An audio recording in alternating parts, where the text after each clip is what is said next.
Welcome back, guys. Thought I'd do a video this time around sort of an update to my power, off-grid, on-grid, current solution, what's working and what wasn't working. So I don't know if you look back at an older video I did around when I got my solar installed and I had an EcoFlow Delta Mini. It was a lot smaller than the Delta 2, but I don't think it gave enough power really for sort of needs. Some devices just wouldn't work. I mean, it's good for phones, small devices, etc. But I think this Delta 2 can do a lot more because it goes up to sort of like 1,800, I think, watts max power with boost. But yeah, it's got a lot more power in it. It lasts a lot longer. But yeah, essentially, got this linked up to plug sockets in the van, which I'll show you in a sec. But also, it's linked into the solar. So when it drops, this currently drops to sort of 87, something like that, it will just kick in, and the solar will start charging it. Or well, I say solar. The solar is powering the camper van's battery, and the camper van is then charging this up with the solar sort of topping the camper van battery back up to 100%. So yeah, when this is in use, it draws about 90 to 100 watts. So quite a small amount, but it keeps it topped up. And obviously, if you're using the kettle or something inside, it drains about 10-15% each time. But you know, just give it a little bit of time, and the camper van will top it back up. But also, I'm finding that you can also use this off-grid, and I'll show you right now. Actually, so I've got this cable. So basically, if you just turn this around, and then obviously just plug this into the back like that. So if I'm camping away and I haven't got a plug socket, like, what I then do is use this, and what I can do is then plug it straight into the camper van. So yeah, this is when I'm off grid or something. I just want to plug my camper van so I can use all the inside electrics, all the USB sockets, etc. I'll just plug it straight into here. Now, I think some people say it's not grounded or something, so I'm not saying recommend it, but it's kind of worked for me so far. Yeah, shut this. You can kind of see it shuts, so you can have it overnight, which is really useful actually. And then you can use everything inside. So I'll pop them on the other side.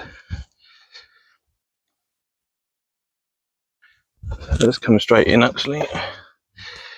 So these are the power sockets that I've put in when you're not plugged into the camper van from the EcoFlow. You can see it's got 4 sockets and USB, so it's more than enough sockets. And I can use that to power the kettle or whatever I need to do. I'll just plug it in. It's actually got a, I think you can see it, but essentially it's got a switch underneath which lights up, so it tells you when it's on and off. And then also you've got USBs on top if you need to power anything. But also, if you've got it plugged in to the mains that I just showed you, you can also use obviously the mains power here, so the socket here. So yeah, plugged into the EcoFlow Delta 2. And you can see I've got the kettle here. I've put some water in it. Yeah, see there. If I look at the actual control panel, you can see that the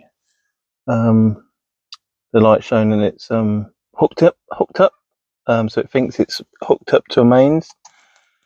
It's getting power at the moment. So obviously the solar panels are doing well in terms of making sure that the leisure battery is always topped up to 100%, or as much as it can be. So at the moment I'm completely off grid, but I'm actually at home, but I'm just giving a demonstration really. So yeah, so if I plug the kettle in to here, I can turn it on here. One hand, you can see light is on, And if I go up to the control panel, you can see it's drawing. At the moment it's 5 amps, 4.5. And actually, if I go to the EcoFlow, it's around here.